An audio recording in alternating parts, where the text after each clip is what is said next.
And we're not even in Camp 1 yet. Okay. So this is the top of the Kumbu ice ball. I don't know what is your definition of uncomfortable, but it's a lot of work to get up there, 10 to 12 hours, and eventually we make it to Camp 1. So all-inclusive resort may be a good destination for leadership conference next year. We're going to spend a few days at Camp 1. We're actually doing nothing. What we are doing, though, is we're allowing enough time to the body to acclimatize to a higher altitude. 4 camps on Everest. I'm going to need your help a little bit. It's going to be an easy one. After Camp 1, we're going to go to Camp? Not at all. We're going to pack everything up and descend all the way back down to base camp. Climbing Mount Everest and any mountain that is around 7,000 meters or more, the only way you can summit, and I'm choosing my words carefully, not the preferred way. The only way you can summit, you have to go up and down many times, and I'll explain you why. So we're back at base camp. We recover a little bit, and then off we go. So the same route, it's not any easier the second time. The same 10 to 12 hours of work to get back to Camp 1. We're gonna sit there for a few days again, and then 10 hours to Camp 2.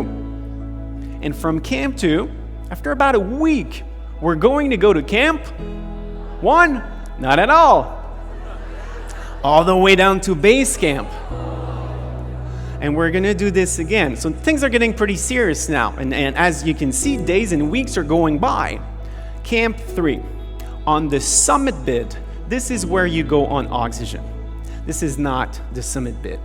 What we do now, we're going to go to Camp 3, 1 night only, without oxygen. Why? We're going to go make our bodies as uncomfortable as possible so that they can change and adapt as much as possible. This is supposed to hurt. This, the journey we're all on, it's not easy, and you don't always get to choose when you bleed. Know what I mean? And then from Camp 3, I'll tell you one thing, there is nothing pleasant about that night at Camp 3 without oxygen. The next morning, we pack everything up and we descend all the way back down to base camp.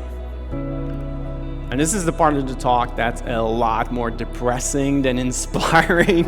I apologize. There's so many beautiful parallels that we can draw from that. First of all, that success in achieving your goals and that big vision that you have, it is not a straight line. And I don't care how much you love climbing, this is not always pleasant, but you have to be in love with the process. This is absolutely key. This taught me a very valuable lesson. There's a big difference between the things you want to do and the things you need to do. And there's no coincidence that me and Judy have a few similar speaking points. You need a big vision, you need to start, you need to commit. Let me tell you a little secret. It's not about knowing what we should do. It's about doing what we need to do to become successful. There's a world between knowing and doing. This is my hope. This is my why. I inspire people to just start and take that first step and to believe. And the reason we go up and down, when your body acclimatizes to higher altitude, it starts producing more red blood cells. That too is a process, and it takes time. So we go up in altitude, give the body the signal it needs to change. It needs to do something different. That hurts. You know what hurts even more?